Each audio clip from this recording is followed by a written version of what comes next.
আল্লাহর রাসূল সাল্লাল্লাহু আলাইহি ওয়াসাল্লাম বিলাল রাদিয়াল্লাহু তাআলা আনহুকে জিজ্ঞেস করেছিলেন, বিলাল, এমন কি কাজ করো তুমি ভাই যে কারণে জান্নাতে তোমার পায়ের খরমের খসখস শব্দ আমি পেয়েছিলাম? চারটিখানি বিষয় নয়, এমন কি আমল আছে তোমার যে কারণে আমি মেরাজের রজনীতে যখন জান্নাতে প্রবেশ করার পরে একটা পায়ের শব্দ পেলাম, যে খরমের শব্দ, আমি জিজ্ঞেস করেছিলাম এই শব্দটা কার? আমাকে জিবরাইল আমিন বলেছিলেন এটা বিলাল রাদিয়াল্লাহু তাআলা আনহুর। ভাই, আমাকে বলো এমন কি আমল তুমি করো?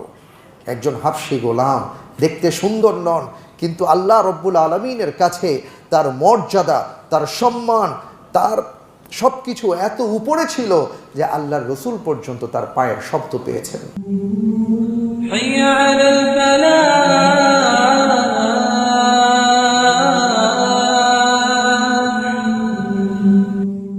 সম্মানিত ভাইরা আমার, আলহামদুলিল্লাহ, আজকে আমরা পবিত্র জুমার দিন এই রমাদানে এসেছি। আমরা জানি যে আমাদের প্রত্যেকের কাছেই সেই সম্মানিত মেহমান এসছেন, এবং যেই মেহমান আমাদের কাছে অনেক ধরনের উপঢৌকন নিয়ে এসছেন, আমাদেরকে পুত পবিত্র করার জন্য, আমাদেরকে মুত্তাকি করার জন্য তিনি আমাদের মাঝে এসছেন। কারণ আল্লাহর কাছে জান্নাত পেতে চাইলে, আল্লাহ রব্বুল আলমিনের কাছে সফল হতে চাইলে, দুনিয়া এবং আখিরাতে যদি শ্রেষ্ঠ হতে চাই, তাহলে মুত্তাকি না হয়ে আমরা কোনো কিছুই করতে পারবো না।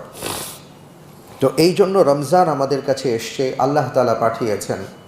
এই যেন আমাদেরকে এমন একটা রমজানের মাধ্যমে প্রশিক্ষণ দিয়ে রব্বুল আলামিন আমাদেরকে পুত পবিত্র করছেন, যেটা আমরা মাঝে মাঝে দেখি আমাদের দেশে যারা ক্লাস 1 অফিসার হন বা যারা বিসিএস ক্যাডারে উত্তীর্ণ হয়ে চাকরিতে যখন তারা প্রবেশ করেন, তার আগে তারা 3 মাস বিভিন্ন ধরনের প্রশিক্ষণ গ্রহণ করেন, কারণ তারাই একটা সময় বাংলাদেশের নেতৃত্ব দেবেন, বাংলাদেশের প্রতিনিধিত্ব করবেন।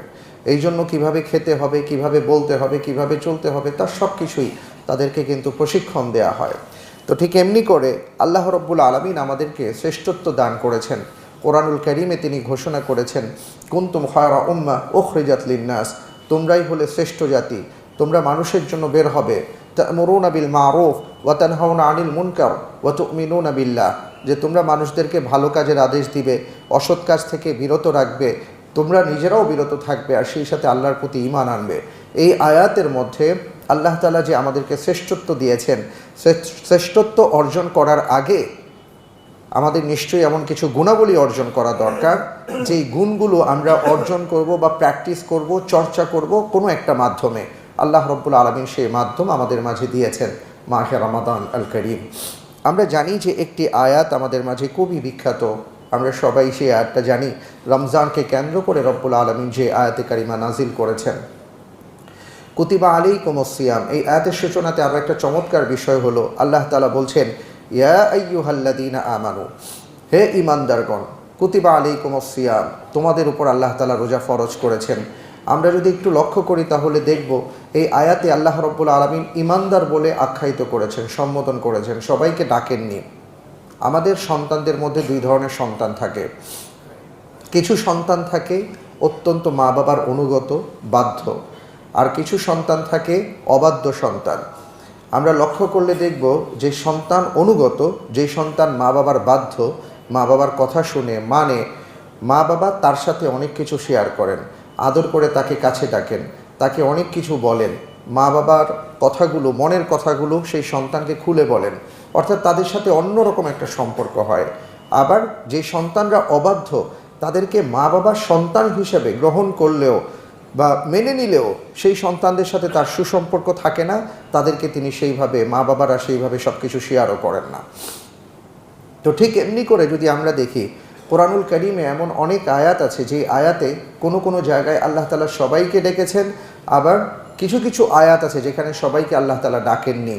তার বান্দাদের মধ্যে 2 ধরনের বান্দা আছে, বাধ্য বান্দা, অনুগত বান্দা, আবার অবাধ্য বান্দা।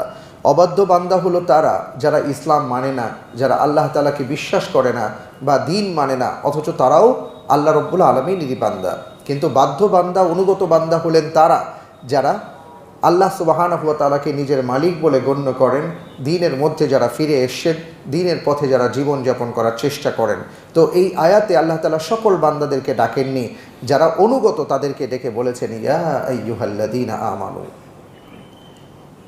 এটা অত্যন্ত আদরের ডাক, ভালোবাসার ডাক, এবং ভালোবাসার সাথে আল্লাহ তাআলা ডেকে বললেন কুতিবা আলাইকুমুস সিয়াম, তোমাদের উপর রোজাকে ফরজ করা হয়েছে। কামা কুতিবা আলাল্লাযীনা মিন ক্বাবলিকুম, যেমন ইতিপূর্বে তোমাদের আগে যারা অনুগত বান্দা ছিল তাদের উপর রোজা ফরজ করা হয়েছিল। কেন?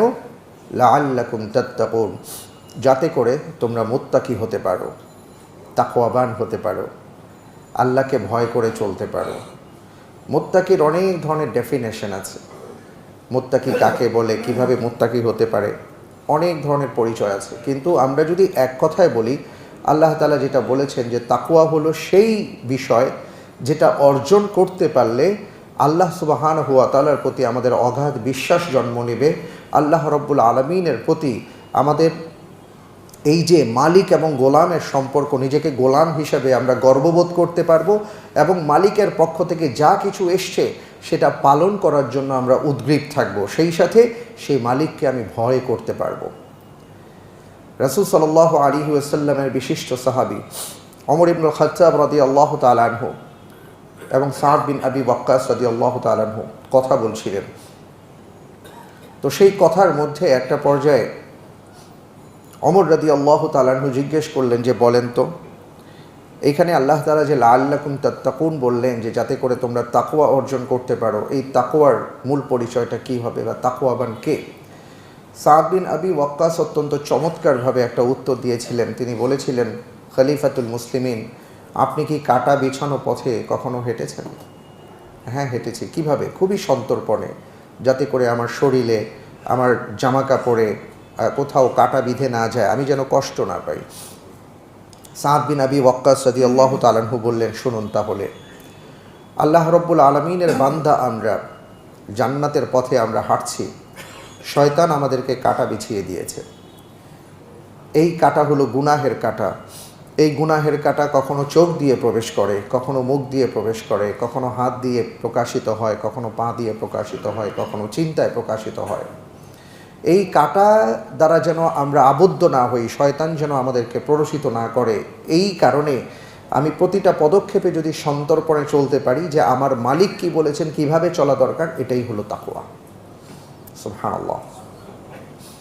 আর এই জিনিসটা শিক্ষা দিতেই মাহে রমাদান আমাদের মাঝে এসছে। আল্লাহ তাআলা বলেছেন যে আমরা যেন তাকওয়াবান হতে পারি। তো তাকওয়াবানের যদি আরেকটা ছোট্ট কথা আমরা আমাদের ভাষায় বলি, সেটা হলো যে রমজান আমাদেরকে কি শেখাচ্ছে? আল্লাহকে ভয় করতে শেখায়। সেই ভয়টা কি ধরনের? যেমন গতকালকে একজন ভাই আমাকে ফোন করেছিলেন, আমার খুব ভালো লেগেছে। তিনি বলেছেন যে ভাই, আমি অসুস্থ হয়ে পড়েছিলাম, আমি বেশ কয়েকবার বমি করেছি, কিন্তু আমি আপ্রাণ চেষ্টা করেছি যাতে করে আমার এই উদ্গীরণের ফলে যে সামান্য যে একটা বিদঘুটে যে একটা রস নির্গত হয়, এটাও যেন আমার ভেতরে প্রবেশ না করে। তো আমি কি করব? আমি বলছি আলহামদুলিল্লাহ, আপনি এভাবেই থাকেন, সমস্যা নেই, ইনশাল্লাহ কিছু হবে না। অর্থাৎ আমরা আমাদের রোজাটাকে সংরক্ষণ করার ক্ষেত্রে সদা সর্বদা সচেষ্ট থাকি, এবং প্রচণ্ড গরম হোক, গ্রীষ্মকালীন সময় হোক, দিন যত লম্বাই হোক, না খেয়ে যদি আমি সেহরি না খেয়ে যদি আমি রোজাও রাখি, আমি পিপাসার্ত হই, আমি ক্ষুধার্ত হই, আমি যে কোনো অবস্থায় থাকি না কেন, আমাকে যদি কেউ বলেন যে ভাই রোজা ভেঙে ফেলেন, আমরা ভাঙি না। যদি দেখি যে এত পিপাসার্ত হয়ে গেছি যে আমি আর পারছি না, আমার দরজা জানালা বন্ধ আছে, আমার সব কিছু বন্ধ, কেউ কিছু দেখবে না, আমি চাইলে আমার ফ্রিজে রাখা খুব দামি দামি জুস আছে, চাইলে আমি সেখান থেকে পানীয় পান করে আমার পিপাসা নিবারণ করতে পারি। কিন্তু এই ক্ষেত্রে আপনারা যারা আছেন আমার সাথে সবাই একমত পোষণ করবেন যে না, এটা করব না। কেন করব না? কেনর উত্তরে আমরা সবাই একই কথা বলবো, আল্লাহ দেখছেন, তাই না? আল্লাহ তাআলা দেখছেন। এটাই আল্লাহ রাব্বুল আলামিন রোজার মাধ্যমে আমাদেরকে শিক্ষা দিচ্ছেন, আল্লাহ তাআলা দেখছেন। ভাই, কিন্তু এই শিক্ষার ক্ষেত্রে আমাদের কিছুটা অসম্পূর্ণতা রয়ে গেছে। এই শিক্ষার ক্ষেত্রে আমরা কিছুটা শিখেছি আর কিছুটা নিতে পারিনি, পুরোটা নিতে পারিনি। আমাদের উচিত ছিল পুরোটা নেবার। সেটা কি? রমজানে যেভাবে আপনি পিপাসার্ত হওয়া সত্ত্বেও, সুযোগ থাকা সত্ত্বেও, কেউ দেখছে না, তারপরেও আপনি পিপাসা নিবারণের জন্য যেভাবে পানীয় পান করেননি, আল্লাহ দেখছেন এই ভয়ে। আপনার আমার জানা থাকা উচিত, বিশ্বাস থাকা উচিত, আপনি আমি যেই কোনো কাজ করি না কেন, প্রত্যেকটা কাজের ক্ষেত্রেই এইভাবে আল্লাহ তাআলা দেখছেন।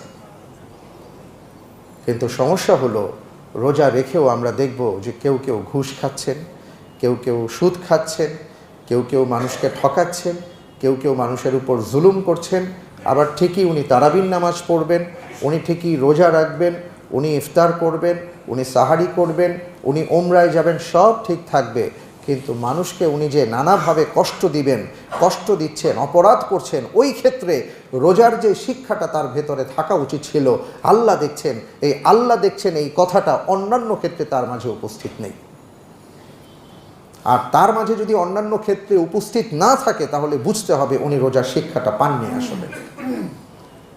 আল্লাহ তাআলা এই শিক্ষা শুধুমাত্র রমজানকে কেন্দ্র করে আমাদের মাঝে দেননি, যে শুধুমাত্র রোজার ক্ষেত্রে তুমি পানাহার থেকে বিরত থাকবে এই ভয়ে আল্লাহ দেখছেন। বরং আল্লাহ তাআলা এই শিক্ষাটা আমাদেরকে এই জন্য দিচ্ছেন যে তুমি এই শিক্ষাটা সব জায়গায় কাজে লাগাও। তুমি একটা চেয়ার পেয়েছো, সেই চেয়ারে বসার সময় তুমি চাইলে কারি কারি অর্থ উপার্জন করতে পারো, যা খুশি তাই করতে পারো, একটা সিগনেচার করে এপাশ থেকে ওপাশ নিয়ে যেতে পারো, কিন্তু মনে রেখো আল্লাহ দেখছেন।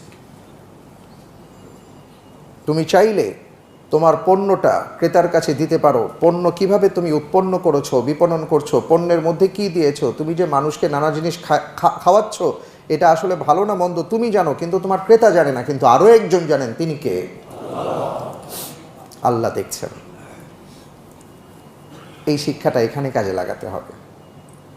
আমি আপনাদেরকে এর আগেও বলেছিলাম, এই যে রমজান আসছে, দেখবেন একটা গ্রুপ বের হবে, কয়েকটা গ্রুপ বের হবে, ঈদ সালামি দিতে হবে তাদেরকে।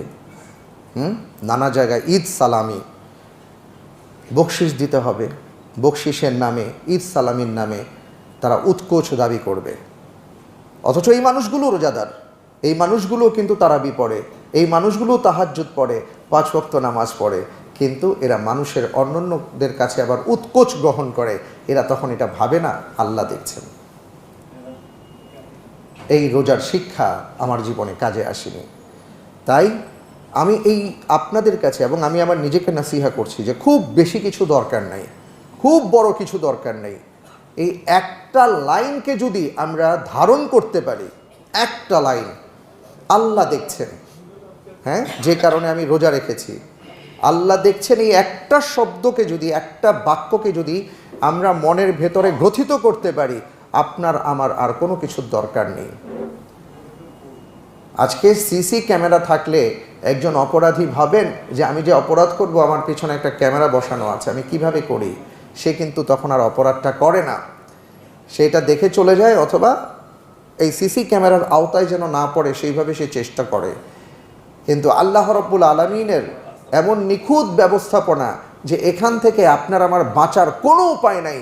আপনি আমি যেখানেই থাকি না কেন, মহান রব এইভাবে তার সব দিকে অন্তর্দৃষ্টি রয়েছে, সেখান থেকে বাঁচার কোনো পথ নাই। চাই আপনি অপরাধ করেন অথবা আপনি বিপদে পড়েন। দেখুন, কোরআন খুলুন, সেখানে যে বক্তব্যটা এসছে হযরত ইউনূস আলাইহিস সালাতু ওয়াস সালামের ক্ষেত্রে, যে আপনি কোথায় যাবেন, আপনি ভাবছেন যে আল্লাহ তাআলা দেখছেন কি দেখছেন না।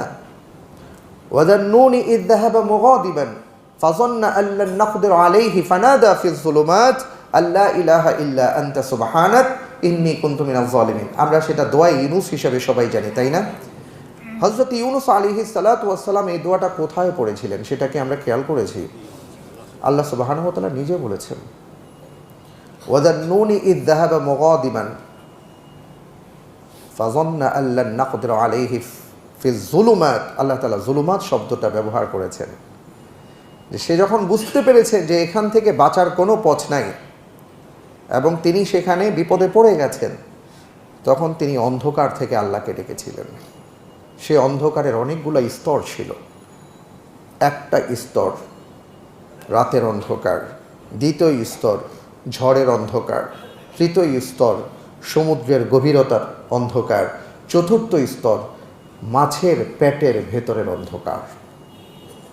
এত ভেতরের জিনিস আমি আপনি তো ক্যামেরা আর কি সেট না করলে বলতে পারি না কোথায় গিয়ে আছে। স্যাটেলাইটের মাধ্যমে দেখতে হয়, যদি স্যাটেলাইট ধরতে না পারে আমি আপনি ধরতে পারবো না। কিন্তু আল্লাহ সুবহানাহু ওয়া তাআলার নিখুঁত পরিকল্পনা, এটা আপনার আমার কল্পনা চিন্তা সব কিছুর বাইরে। আল্লাহ রাব্বুল আলামিন বলেছেন ফানাদা ফিজ যুলুমাত, এই চারটা গভীর অন্ধকারের স্তরে থেকে সবাই যখন তার থেকে এতটুকু ধারণা নিয়ে গেছে যে ইউনুস তিনি মাছের পেটে চলে গেছেন, সবাই তার ব্যাপারে মোটামুটি নিশ্চিত যে তার জীবন অবসান ঘটে গেছে, সেই মুহূর্তে তিনি যখন ওই মাছের পেটে ঢুকে গিয়ে বললেন আল্লাহ ইল্লা আনতা সুবহানাকা ইন্নী কুনতু মিনাজ জালিমিন, আমি জানি তুমি ছাড়া আমার আর কেউ মালিক নেই, তুমি মহাপুত পবিত্র, আর আমি যা করেছি আমি জালেমদের অন্তর্ভুক্ত হয়ে গেছি, তুমি আমাকে ক্ষমা করে দাও। তিনি দোয়া করতে দেরি হলো, আল্লাহ সুবহানাহু ওয়া তাআলা সাথে সাথে তাকে সেই মাছের পেট থেকে উদ্ধার করলেন। সুবহানাল্লাহ। আমি যেই কথাটা বলতে চাচ্ছিলাম, আপনি অপরাধ করুন আর আপনি বিপদে পড়ুন, আপনি যেখানেই কিছু করুন না কেন, যেখানেই থাকুন না কেন, পৃথিবীর কোনো শক্তি, পৃথিবীর কোনো আলো সেখানে না পৌঁছলেও আল্লাহ রাব্বুল আলামিনের জ্ঞান আছে আপনি কোথায় আছেন, কি করছেন না করছেন। সহিহ বুখারীর সেই ঐতিহাসিক হাদিসটা আপনাদের জানা আছে, যেখানে তিনজন ব্যক্তি গুহার মধ্যে আবদ্ধ হয়ে পড়েছিলেন।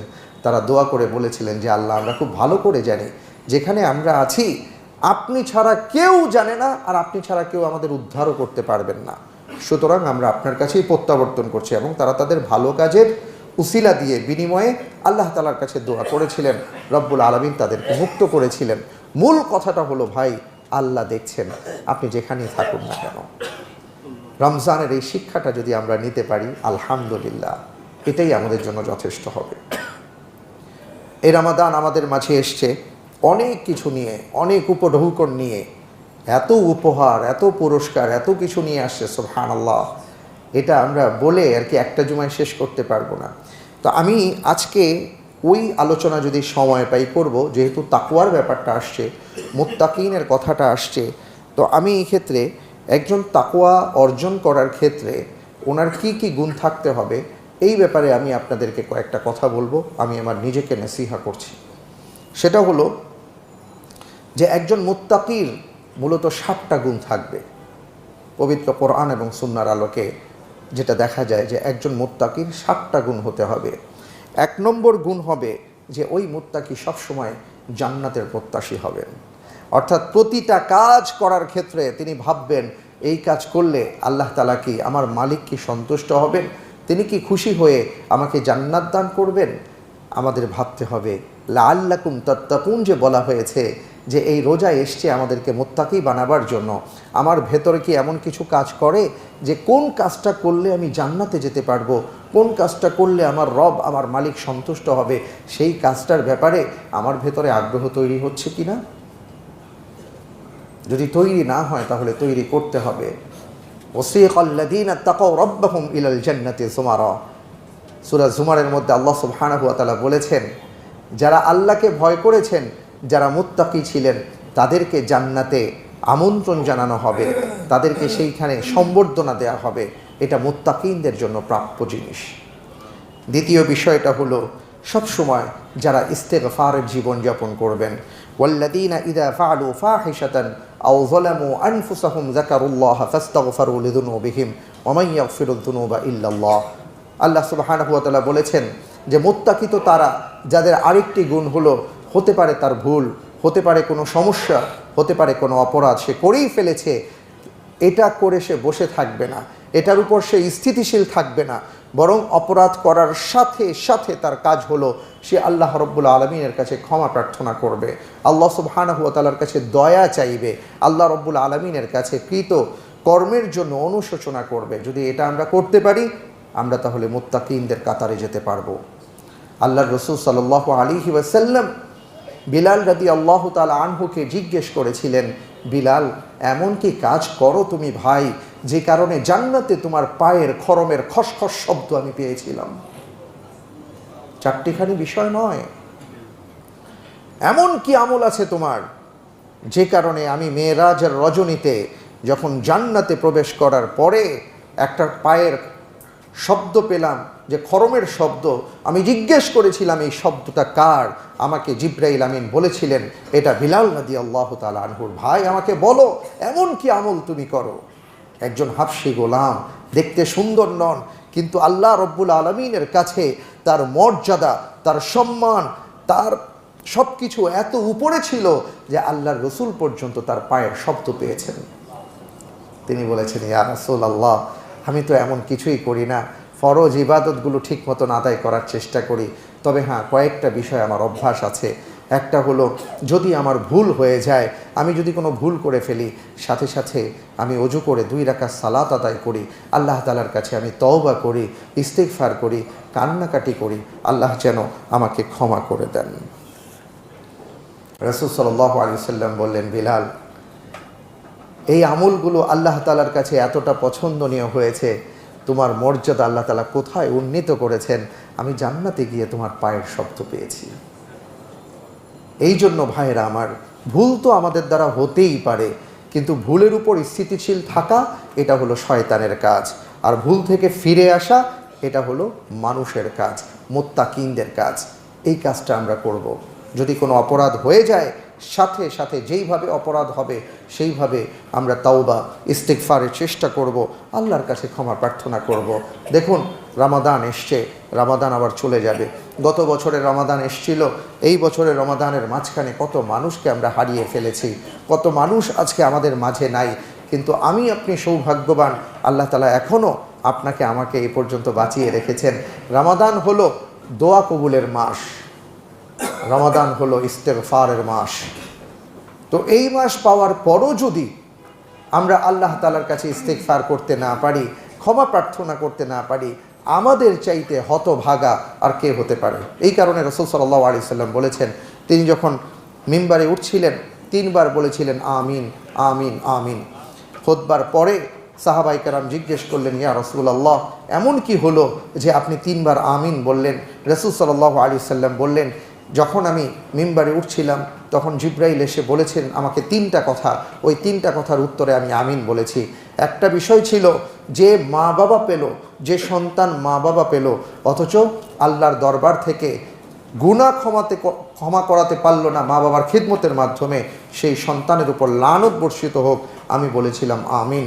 আরেকটি কথা ছিল যে আমার নাম শুনলো কিন্তু আমার উপর সলাত এবং সালাম পেশ করলো না, যাকে আমরা দরুদ বলি, দরুদ পাঠ করলো না, সে তার উপর আল্লাহর পক্ষ থেকে লানত বর্ষিত হোক, আমি বলেছিলাম আমিন। আরেকটি বিষয় ছিল যে রমাদান পেল অথচ আল্লাহর দরবার থেকে গুনাহ ক্ষমা করাতে পারল না, তার উপর আল্লাহর পক্ষ থেকে লানত বর্ষিত হোক, আমি বলেছিলাম আমিন। ভাইরা আমার, সে রমাদান এসছে, গুনাহ ক্ষমা করানোর মাস এসছে, আর মুত্তাকি হওয়ার জন্য আমাদের তওবা ইস্তেগফারের কোনো বিকল্প নেই। তাই আসুন আমরা বেশি বেশি করে তওবা এবং ইস্তেগফার করব, আল্লাহ যেন আমাদেরকে সেই তৌফিক দান করেন, আমিন। তাকওয়া অর্জন করতে চাইলে তৃতীয় কাজ হলো সব সময় ভালো কাজে আগ্রহী হতে হবে। কোথায় ভালো কাজ আছে, কোথায় কল্যাণকর কাজ আছে, কোথায় আমার একটু সহযোগিতায় অথবা আমার একটু হাত বাড়িয়ে দিলে, আমি একটু এগিয়ে গেলে একটা ভালো কাজ করতে পারবো, মানুষ ভালো কাজ করতে পারবে, সমাজ ভালো কাজ করতে পারবে। সব সময় ভালো কাজের পেছনে থাকা যে মানুষটা, তিনি হলেন মুত্তাকি। এটা হলো 3 নম্বর গুণ। আল্লাহ সুবহানাহু ওয়া তাআলা বলেছেন, ওয়াসারিউ ইলা মাগফিরাতিন মির রাব্বিকুম ওয়া জান্নাতিন আরদুহাস সামা। তোমরা এগিয়ে আসো, দ্রুত ধাবিত হও, ইলা মাগফিরাতিন মির রাব্বিকুম, যেখানে তোমাদের রবের পক্ষ থেকে ক্ষমার ঘোষণা করা হয়েছে, এবং যেই জান্নাতের পথে তোমরা ধাবিত হও, যার ব্যাপ্তি আকাশ এবং জমিনকে ছেয়ে গেছে। উইদ্দাত লিল মুত্তাকিন, আল্লাহ তাআলা পরে বলেছেন এটা মুত্তাকিনদের জন্য তৈরি করা হয়েছে এই জান্নাত। তো গুণ কি? গুণটা হলো ভালো কাজে খুব বেশি বেশি লেগে থাকা। আপনারা জানেন কোরআনুল কারীমে আমরা অনেকেই বলি, অনেক ভাইরা বলেন আমি মুসলমান। আপনি মুসলমান কি মুসলমান না, এটার পরিচয়টা হলো 2টো জিনিস কোরআন বলছে। একটা হলো আপনার কাছে ঈমান আছে কিনা। ঈমান আছে কিনা এটা বুঝবো কিভাবে? আপনার আমলের মাধ্যমে। আপনি ঠিক মতন যাবতীয় ইবাদতগুলো পালন করছেন কি না। আরেকটা হলো কি, পাশাপাশি আপনি ভালো কাজ করেন কি না, যেটাকে আমরা একটা শব্দ বলি নেক আমল। হ্যাঁ, নেক আমল ফার্সি শব্দ, আরবি হলো আমলে সালেহ, বাংলা হলো ভালো কাজ। একজন মুসলমান সব সময় ভালো কাজের সাথে থাকবেন, তিনি কখনো ভালো কাজ ছাড়া হতে পারেন না। একজন মানুষ যদি ইমানদার হতে চান তাহলে তার দুটো জিনিস মুদ্রার এপিট ওপিট হবে। মুদ্রার এক পাশে যদি তিনি ইমানদার হন, আরেক পাশে তিনি ভালো কাজ করবেন। তিনি যদি ভালো মানুষ হন তাহলে তাকে ইমানদার হতে হবে। যদি এই দুটো জিনিসের সমন্বয় কারো ভিতরে থাকে, আল্লাহ সুবহানাহু ওয়া তাআলা ঘোষণা দিয়েছেন, ইন্নাল্লাযীনা আমানু ওয়া আমিলুস সালিহাত কানাত লাহুম জান্নাতুল ফিরদাউসি নুজুলা। যে ইমানদার হবেন আর ভালো কাজ করবেন, আল্লাহ তাআলা তাকে জান্নাতুল ফিরদাউস দিয়ে ধন্য করে দিবেন। সুবহানাল্লাহ। এই জন্য মুত্তাকিনদের একটা গুণ হবে, কোন জায়গায় ভালো কাজ আছে সেটার সাথে আমি থাকব। আর বর্তমানে আমাদের অবস্থা হলো, কোন জায়গায় খারাপ কাজ আছে, টু পাইস কামানো যায়, মানুষকে ঠকায়া আগানো যায়, ওদিকে আমরা যাচ্ছি। ভাই, এটা মুত্তাকিনদের কাজ না। আপনি যদি ইমানদার হতে চান, রমজান থেকে শিক্ষা নিতে চান, মুত্তাকি হতে চান, তাহলে ভালো কাজে আসুন, আমরা একে অপরের সহযোগী হই। আল্লাহ রাব্বুল আলামিন আমাদেরকে সেই তৌফিক দান করুন, আমিন। 4 নম্বর হলো, আল্লাহ সুবহানাহু ওয়া তাআলা যেটা বলেছেন সেটা হলো ঈমানকে বাস্তবায়ন করা। সাবিকু ইলা মাগফিরাতিন মির রাব্বিকুম, তোমরা ধাবিত হও তোমার রবের পক্ষ থেকে যে মাগফিরাত ঘোষণা করা হয়েছে সেদিকে। পবিত্র কোরআনুল কারীমে আপনি জায়গায় জায়গায় পাবেন যে একজন ঈমানদার তিনি কি কি করেন। যেমন সূরাতুল মুমিনুনের মধ্যে দেখবেন, قد أفلح المؤمنون الذين هم في صلاتهم خاشعون والذين هم عن اللغو معرضون والذين هم للزكاة فاعلون। এইভাবে একজন মুত্তাকি, একজন ঈমানদার ব্যক্তির পরিচয় আল্লাহ তাআলা পেশ করেছেন, যে সে শুধুমাত্র নামাজ, রোজা, হজ, যাকাতের মধ্যেই তিনি নিজেকে সীমাবদ্ধ রাখেননি, পাশাপাশি তার আমলের ক্ষেত্রে তার ব্যাপ্তিটা এত বিশাল যে যত ধরনের ভালো গুণ আছে, এই ভালো গুণ দিয়ে তিনি তার ঈমানটাকে সবসময় নবায়ন করতে থাকেন। সুবহানাল্লাহ। আমাদের অনেকের ঈমান নড়বড়ে হয়ে যায়, নিচে নেমে যায়। এর কারণ কি? এর কারণ হলো যে আমরা আমাদের চরিত্রের উন্নয়ন করি না। একজন প্রকৃত মুমিন আর মুত্তাকির পরিচয় হলো ঈমানের সাথে আমল, ঈমানের সাথে আমল, আর আমলের সাথে খুলুকে হাসানা থাকতে হবে, উত্তম চরিত্র থাকতে হবে। আপনারা সেই হাদিসের কথা নিশ্চয়ই জানেন। আল্লাহ রসুল সাল্লাল্লাহু আলাইহি ওয়াসাল্লামকে বলা হয়েছিল একজন নারী সম্পর্কে, যে এই নারী এমনি ভালো মানুষ, সব ইবাদত বন্দিগি করেন, কিন্তু তার আচরণ ভালো না। রাসূল সাল্লাল্লাহু আলাইহি ওয়াসাল্লাম তাকে জাহান্নামী বলে ঘোষণা করেছেন। আরেকজন নারীর ব্যাপারে বলা হয়েছে, তিনি ফরজ ইবাদত করেন কিন্তু তার আচরণ ভালো, আল্লাহ রসুল সাল্লাল্লাহু আলাইহি ওয়াসাল্লাম তাকে জান্নাতি বলে আখ্যায়িত করেছেন। তো এই জন্য আমাদের ঈমানকে বাস্তবায়ন করতে হবে। সেই ঈমানকে বাস্তবায়ন করার পথে যেটা করতে হবে, আল্লাহ তাআলার যতগুলো আদেশ আছে সকল আদেশ আমাদের পালন করতে হবে, ইবাদতের ক্ষেত্রে, মুআমালাতের ক্ষেত্রে, মানুষের জীবন আচারের ক্ষেত্রে।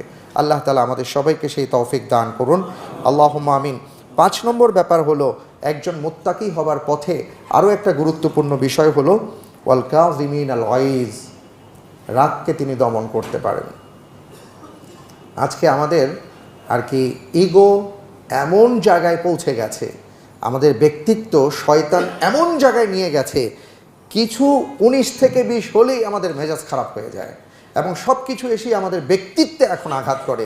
আমাদের ব্যক্তিত্বটা এত স্পর্শকাতর হয়ে গেছে, যেখানে সর্বকালের সর্বশ্রেষ্ঠ মহামানব মুহাম্মদ সাল্লাল্লাহু আলাইহি ওয়াসাল্লাম, ওনার মতো ব্যক্তিকে যখন মানুষ তাওহীদের বাণী প্রচার করতে যাওয়ার পরে ওনার মুখে থুথু মেরেছে, উনি কাউকে বদদোয়া দেন নাই, তাদের জন্য দোয়া করেছেন, এবং খাদিজাতুল কুবরা রাদিয়াল্লাহু তাআলা আনহা তাকে সান্ত্বনা দিয়েছেন, ইয়া রাসূলুল্লাহ আপনি মন খারাপ করবেন না। তিনি বলছেন, না আমি মন খারাপ করছি না। বেদুইন এসে তার কাছে চাইবে, তার মতন ব্যক্তি এমনভাবে গলার চাদর দিয়ে তাকে হ্যাচকা টান দিয়েছে, আল্লাহ রসুল সাল্লাল্লাহু আলাইহি ওয়াসাল্লামের ঘাড়ের এই জায়গাটাতে ডান দিকে লাল টকটকা হয়ে গিয়েছিল। রাসূল সাল্লাল্লাহু আলাইহি ওয়াসাল্লাম তার দিকে ফিরে মুচকি হেসে বলেছেন, এই তার কিছু দরকার আছে, কে আছো, তাকে কিছু সহযোগিতা করো। ওনার ইগোতে লাগে নাই। আর তার উম্মত হয়ে আজকে আমরা এতটা ইগোস্টিক হয়ে গেছি কিছুতে কিছু হলেই আমি শুধু আমার ব্যক্তিত্বে কি হলো এটাই আমরা তালাশ করি। আল্লাহ আমাদেরকে হেফাজত করুন। এবং এই ব্যক্তিত্বে আঘাত করার পরেই যেটা হয় সেটা হলো ভেতর থেকে রাগের আগুন দাউ দাউ করে জ্বলে, আমি প্রতিশোধ পরায়ণ হয়ে যাই এবং আমি তখন প্রতিশোধ নিতে চাই। এই কারণে আমাদের আমলগুলো নষ্ট হয়ে যায়। একজন মুত্তাকি কখনো এটা করবেন না, তিনি তার রাগকে দমন করবেন। আল্লাহ তাআলা আমাদেরকে সেই তৌফিক দান করুন, আল্লাহুম্মা আমিন। 6 নম্বর হলো যেটা একটু আগে বলেছি, ওয়াল আফিনা আনিন নাস, তিনি মানুষকে ক্ষমা করতে শিখবেন, মানুষকে ক্ষমা করে দিবেন। একজন মুত্তাকির পরিচয় হলো, রমজান চলছে, রাসূল সাল্লাল্লাহু আলাইহি সাল্লাম বলেছেন, এটা নিয়ে আলোচনা হবে সামনে ইনশাআল্লাহ, যে কেউ তোমার সাথে গায়ে পড়ে ঝগড়া বাঁধাতে চায়, তোমার সাথে বিবাদে লিপ্ত হতে চায়, তুমি তো ঝগড়া বাঁধিয়েছো এটা প্রশ্নই আসে না, তোমার সাথে কেউ গায়ে পড়ে ঝগড়া বাঁধাতে চায়, তুমি বলবা ইন্নী ইমরুউন সাইম, ভাই আমি আপনার সাথে বিবাদে লিপ্ত হতে পারবো না, ক্ষমা করেন, আমি রোজাদার। আর উল্টো এখন আমাদের হয়ে গেছে, কিছু হলেই রমজান মাস, মাথায় সবসময় আর কি একটা প্রচণ্ড আগুন দাউ দাউ করে জ্বলে, ক্ষুধার তাড়না, সব দিকে এমন অবস্থা, কিছু থেকে কিছু হলেই আমাদের মুখ খারাপ হয়ে যায়, আমাদের মেজাজ খারাপ হয়ে যায়, আমরা মানুষকে ক্ষমা করতে পারি না। অথচ এটা যদি আমরা অর্জন করতে না পারি, আমরা তাকেও অর্জন করতে পারবো না। তাই আসুন আমরা একে অপরকে ক্ষমা করতে শিখি। আল্লাহ তাআলা আমাদেরকে সেই তৌফিক দান করুন, আমিন। পরিশেষে 7 নম্বর যেটা হয়েছে, রাসূল আল্লাহ সুবহানাহু ওয়া তাআলা বলেছেন, আল্লাহু ইউহিব্বুল মুহসিনিন, আমাদের মহসিন হতে হবে। দারুণ একটা কথা, মহসিন কি? সূচনাতে আমি আপনাদেরকে একটা কথা বলেছিলাম, রমজান আমাদেরকে তাকওয়াবান হতে শেখায়।